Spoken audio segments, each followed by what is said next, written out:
My name's Emily Carter. I'm 17 and live in a quiet suburb near Manchester, England. I share a small house with my parents and my older brother, Jason. He's 23 and unpredictable, the kind of person who can flip from calm to furious in seconds. He's broken doors, plates, and even Mum's favorite vase. Somehow, he never gets punished, just excuses about his temper and how I should avoid provoking him. For years, I stayed quiet and small, cleaning up the pieces he left behind. But yesterday, something inside me finally cracked.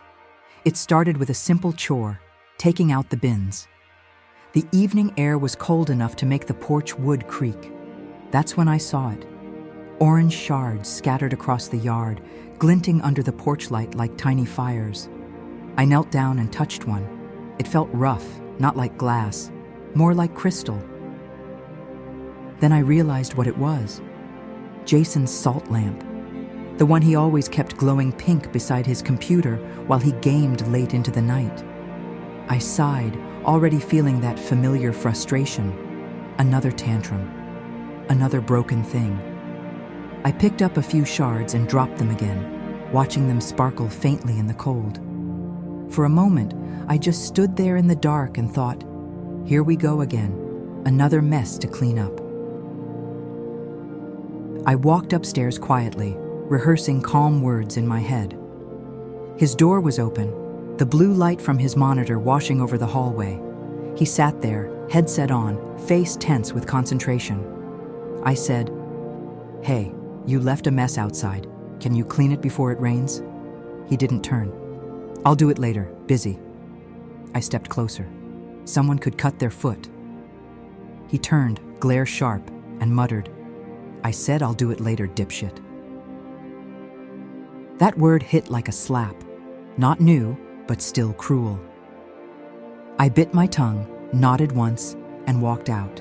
Inside, I was shaking, angry, embarrassed, tired. Later, I heard him laughing with Mum in the kitchen, probably telling her I was bossing him around again. When I asked if he'd cleaned it, Mum said, "He said it's just salt, Emily. It'll melt. Just salt." The phrase echoed in my head until it felt poisonous. Just salt. That night, when the house went quiet, I couldn't stop thinking about it. I grabbed a trash bag and went outside.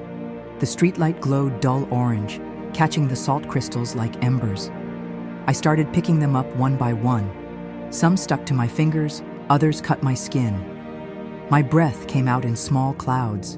It took nearly an hour, but when I finished, I had a bag full of rough orange crystals, a bag full of his mess. I crept upstairs. The hallway was dark, except for a faint glow from under his door. He wasn't there, probably in the bathroom. Perfect. I opened the bag and poured the shards slowly across his bed, over the sheets, the pillows, even inside the blanket folds. The salt glinted softly in the lamplight.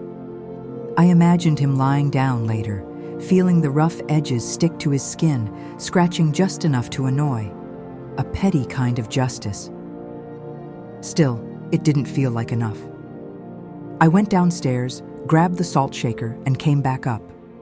On his desk, I poured a little pile of salt and drew a smiley face beside it, 2 dots for eyes, a curved line for a grin. Then I wrote a note and placed it on his pillow. "Oh, don't worry, it's just salt." I stood back and looked at the scene, the lamp glow, the salt sparkle, and for the first time in years, I smiled. The next morning, Jason was gone. Mum said he'd gone to Grandma's to help Aunt Linda at her shop. He wouldn't be home until Saturday. I laughed under my breath, more waiting, but that was fine. Let him sleep in it later. That afternoon, I peeked into his room again just to admire my handiwork. Right in the middle of his bed was a big, wet splatter of cat vomit. Our cat, Milo, had chosen the perfect spot. I couldn't help it. I burst out laughing. It felt like karma itself had stepped in to finish what I started. For the first time in years, I felt like I'd taken something back, a small piece of control.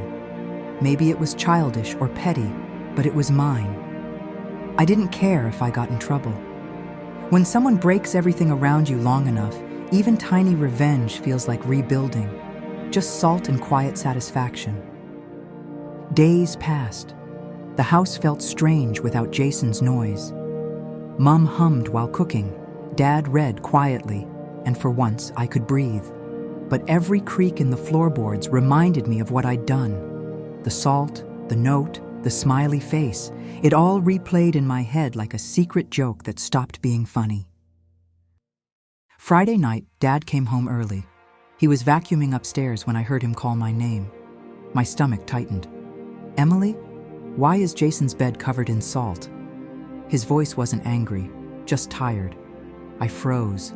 I'd imagined this moment, but not the quiet disappointment in his tone. I climbed the stairs slowly. He was holding the note I'd written, the paper creased from his hands.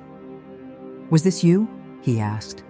I wanted to lie, to say I didn't know, but the truth spilled out anyway. He sighed, shook his head, and started cleaning the mess without another word. Watching Dad sweep away the salt made my chest ache. It wasn't the punishment I expected. No yelling, no lecture, just quiet disappointment. I whispered, "I'm sorry." He didn't answer, only said, "Let's not make this worse, Em." I nodded and walked out, feeling smaller than ever. That night, sleep wouldn't come. Every sound made me think of Jason returning, his boots on the porch, his voice shouting my name. I kept imagining him finding out, his face twisting with anger. My heart raced until I couldn't tell if I was scared of him or of myself. The dreams started the next week. In them, I'd see Jason standing by my bed, his eyes empty. Salt poured from his hands like sand, whispering across the floor. I'd wake, gasping, hands clenched, sheets damp with sweat. Even awake, the air felt heavy with something unfinished. Mom noticed my sleepless eyes but said nothing. Dad kept acting normal, yet every time I passed Jason's empty room, I felt the echo of guilt. Maybe revenge doesn't fix things, it just mirrors the chaos you hate. I told myself I wouldn't let him turn me into him. A month later, Jason came home. The sound of his car in the driveway made my pulse jump. I stayed in my room, listening to his footsteps. He greeted Mom, laughed, and went upstairs. No shout, no mention of salt, just silence. Somehow that silence was worse than yelling. That night, through my door, I heard him playing games again. The same sounds, keyboard clicks, muffled curses, but quieter now. Maybe he'd changed, or maybe he just didn't know. Either way, I didn't feel like a winner anymore. I just felt done. I decided then, when I leave this house, I'm leaving him behind too. No fights, no revenge, just distance.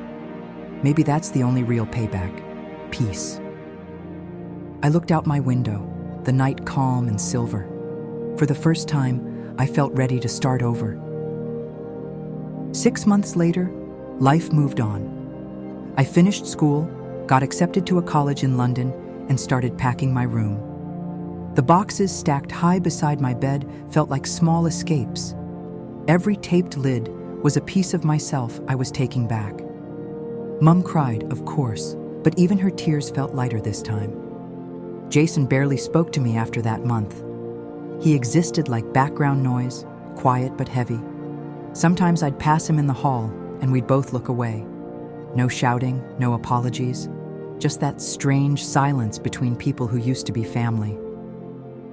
One afternoon, he left his door open. I saw his new salt lamp glowing pink on the desk, smaller, neater, untouched. For a second, I thought he'd done it to mock me. But then I realized, maybe it was just his way of pretending nothing ever happened. That night, I wrote him a note. It wasn't revenge or apology, just closure. "I hope you get better," it said, "and I hope I do too." I didn't sign it.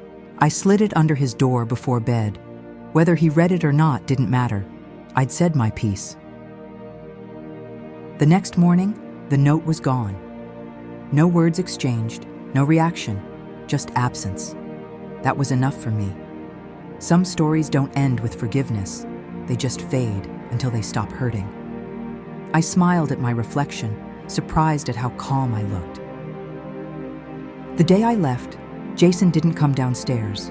Mom hugged me tight. Dad loaded the car. As we pulled away, I glanced up at his window. The lamp was still glowing, a faint blush against the gray morning. It looked peaceful, almost normal. London felt huge compared to home.